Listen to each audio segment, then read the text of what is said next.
In the high desert of northern New Mexico, if you listen carefully, you just might hear something more than the wind. It's the underground sound of a man obsessed.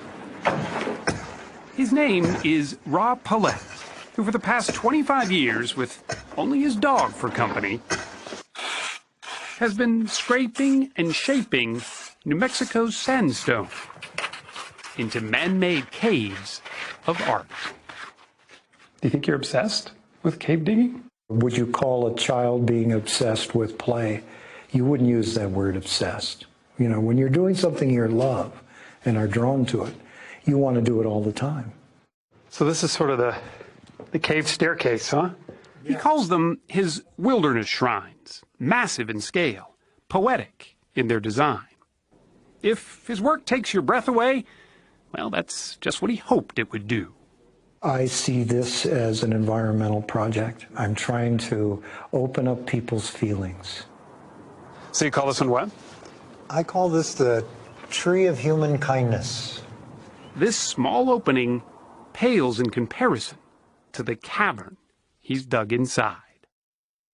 How long did this take? Close to 900 hours. 900 hours. Yeah. You wanted, though, the sense of sort of being enveloped by a tree. Yes. He sees himself as a magician, playing with space, both big and small, who creates what he calls the cave effect. It has a lot to do with the juxtaposition of opposites. The sense of being underground with light streaming in. The intimacy of being in a cave, yet the columns end up very large, sometimes 30, 40 feet high. He has no degree in sculpting. He's not a structural engineer, and he's not an architect. He's simply a man who found his passion. Most of the wonder that I feel is in the actual making of the caves. Once they're made, You move on. I move on if I want fresh wonder. He's found that fresh wonder digging about a dozen caves so far, most commissioned by nearby residents who want a piece of livable art. What was here before you started digging? Well, there was just hillside. This cave along the Rio Grande River even has power, a wood floor, and a colorful bathtub with running water. It took Paulette 2 years to dig. He charged a mere $12 an hour in labor. You don't do this for the money. You're not getting rich off making these beautiful places. No, it's the process. You know, I'm having the time of my life. You can see the way they're offset here. Amazingly, Rob Paulette's designs have been largely unnoticed. Until recently, that is. I use only hand tools. Shovels, mattocks, scrapers.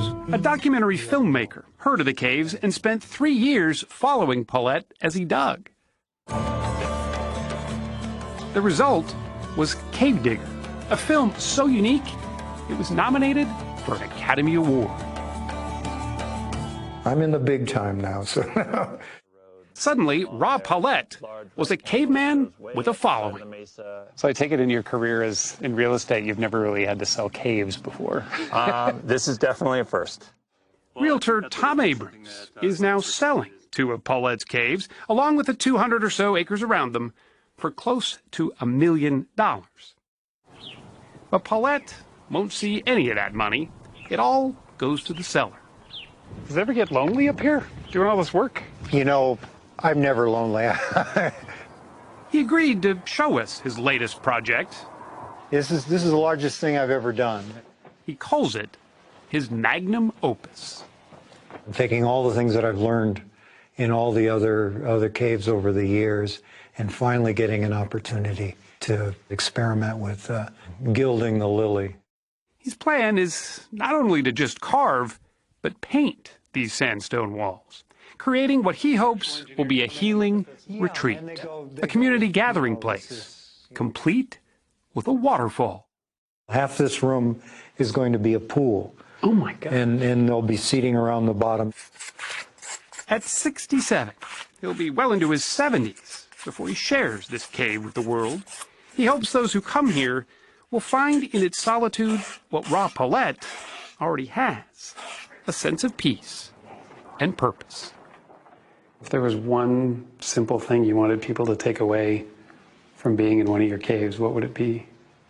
At least a moment or a length of time in which they had a deeper feeling and deeper understanding of themselves and life.